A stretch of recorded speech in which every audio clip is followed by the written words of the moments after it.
that I've never known them to be like that because they've never lived together, or they've just spent few hours together, or even when if they spend the whole day together, it's just the whole rosy lovey dovey stuff that they do.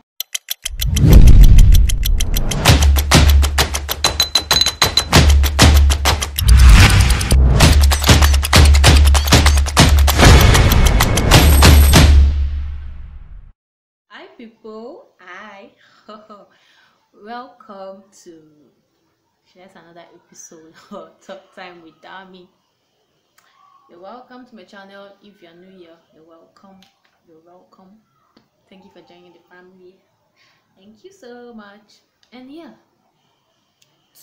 today's topic is one that I should have actually spoken about very long time, because I've had it in my journal for a very long, like since I started YouTube. Probably I was also looking for the right time to make a video on it, and I titled the video how did love turn to hate. Yeah, that was the way I wrote it in my journal, and I got that inspiration from when I was doing my final year project.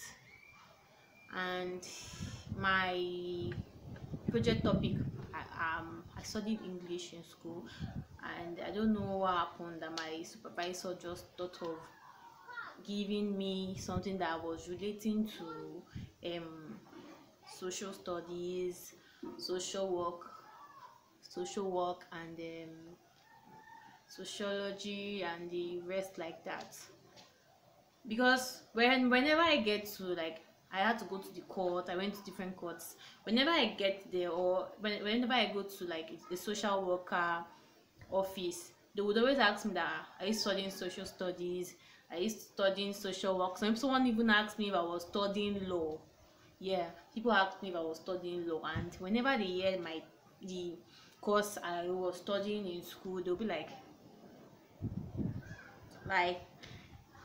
how, like, they just find it hard to just like relate my project topic to the the course, to my course then.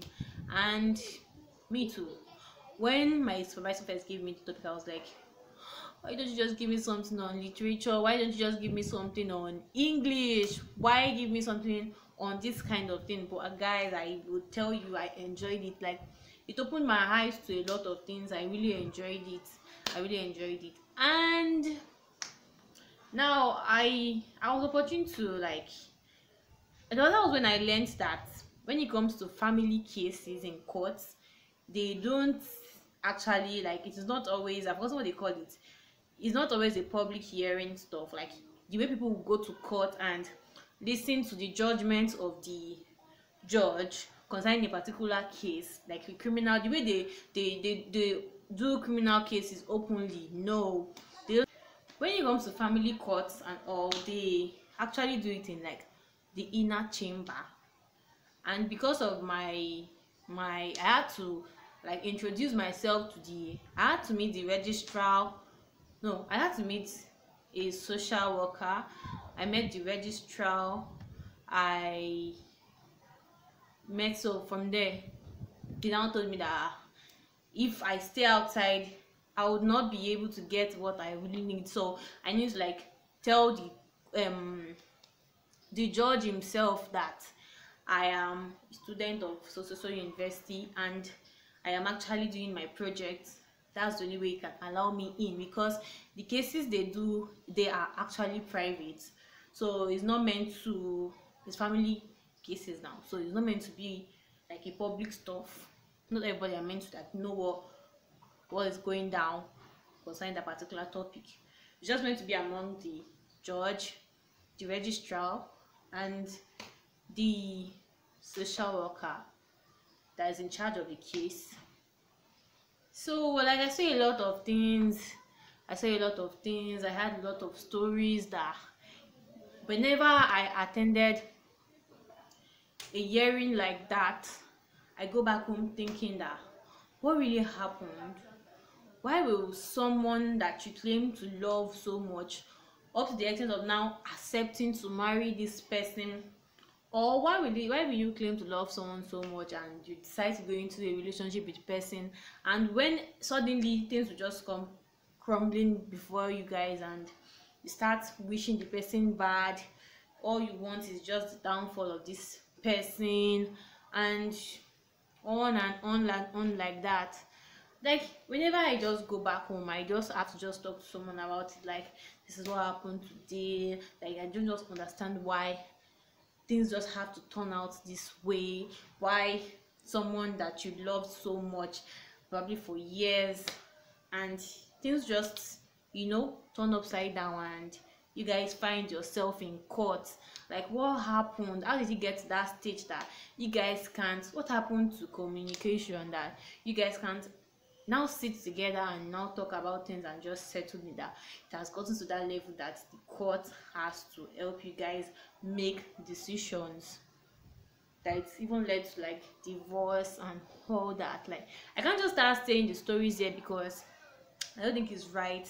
These are stories of people, and I was even privileged to be inside to hear it. So I'm just picking up my topic, like what really happens, like what causes people to like fall out, should I say fall out of love, for people that they claim to love at the beginning. So the first point I have here is the baggages we bring. A lot of people have past that they have refused to heal from, or past that a lot of people feel like they've healed from, and they've actually not healed from such past, and they bring them into the next relationship, and some even take it into marriage. Some people that have been hurt so much that they've raised this wall before themselves, that they are not like, no, I won't allow anybody hurt me the way this person did, or I won't allow anybody look down on me or drag me the way this person did. And they take that mentality, that mindset into the next relationship, or they take into the marriage that they're going into, and their partner that have never known them to be like that because they've never lived together, or they've just spent few hours together, or even if they spend the whole day together, it's just the whole rosy lovey dovey stuff that they do together. But when there are now opportunity to now like live together in the house, people are not going anywhere, you are here with me forever and ever, then you start seeing those characters that are like, no, I can't deal with this, and they're like, no, those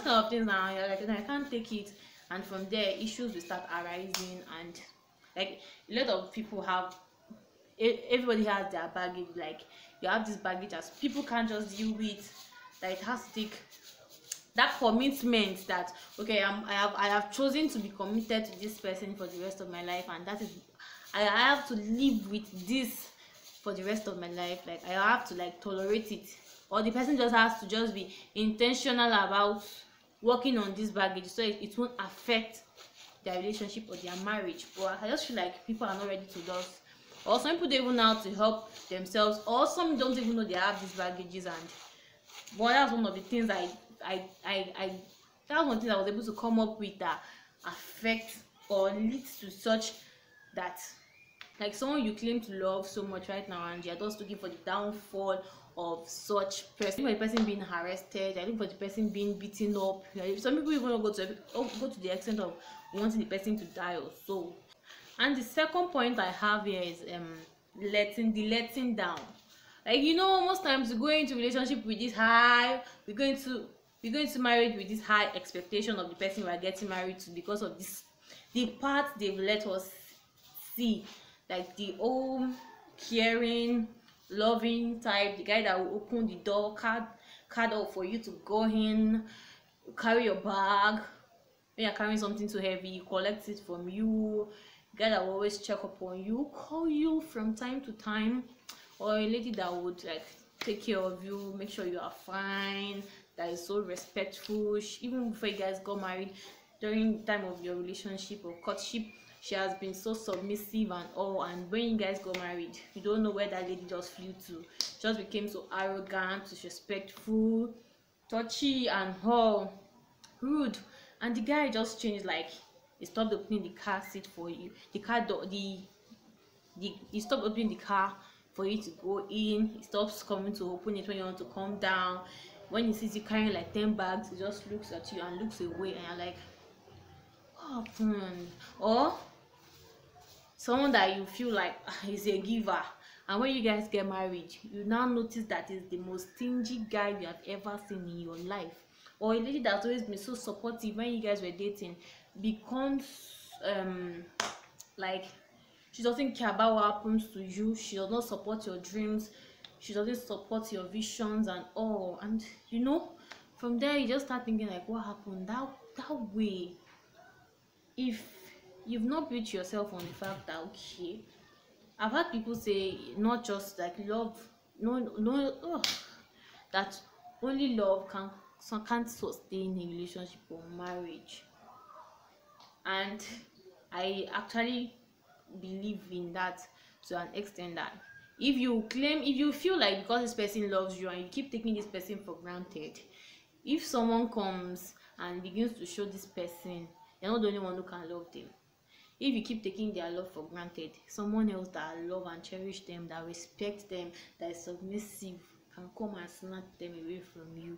So it's not just about you loving this person, it's about you putting yourself to that level of committing to them, loving them the way they should be loved, respecting them the way they should be respected, and just doing the rightful things, like spice up, do things that would actually spice up the love that you claim you have for them. I feel like I'm sounding like a relationship coach right now. Oh god. Yeah, because I don't want this video to be so long, is when the reason for the attraction from the beginning, from the onset, just like stops. You know, the thing that actually attracted you to the person, the character, the traits that you saw in that person, you're like, this is the person I want to spend the rest of my life with. Oh no, this is on wife material, 1 million yard. Or this is on husband material, 1 trillion yard. And when you now eventually get married with the person, that particular thing that attracted you guys to each other, just like, probably because you guys became so busy. I guess it's where love language you come in.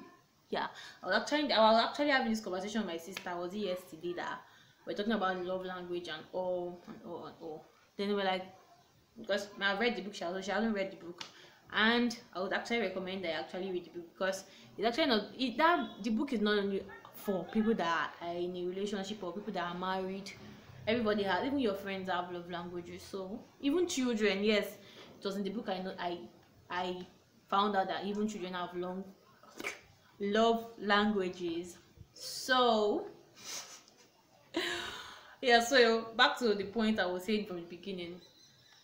If the reason for the attraction from the beginning, like if it stops, it might actually be an issue. If you know that your partner is a person that loves quality time, and you now notice that from the beginning when you guys were dating and all, there was just this, or why you guys started the whole relationship and all, the person gives you 100% attention, non-divided attention. When the person is with you, switch off, the person will switch off his or her phone just because they want to give you full attention. And when you guys just got married, suddenly it just seems like they've divided your attention into like 100 places, and you're just trying to manage that one that you are able to get, and you start feeling less loved and all.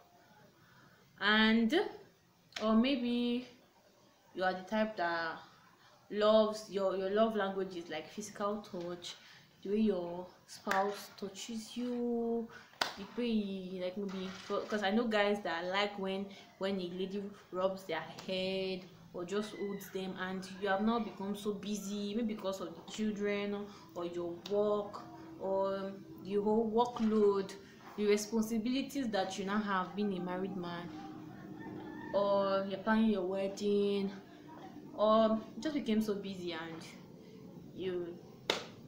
I don't know, yes, I don't know, and something just happens and you guys just find yourself like the distance just starts setting in, that I just feel like that can actually be one of the reasons why people like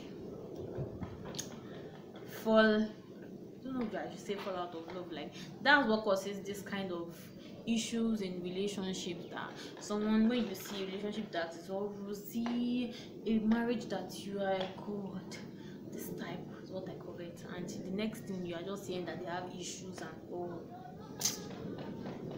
And please, no one is an island of knowledge. I'm throwing this question open to everyone. If you have an idea of why you feel that people fall out of love, which I don't even know if I am correct with this English, or the reason why a relationship or a marriage that is all like, that is blossoming, that is sweet and sparkling, glowing, suddenly just becomes like just turns upside down. What do you think caused it? Like, what do you think can be the major cause of such destruction to such marriages and such relationships? Like, our arms are open wide for such ideas in the comment section. Thank you for staying tuned. Thank you for staying till this time. Thank you so much, and please subscribe, like, comment and share, and see you in the next video. Bye.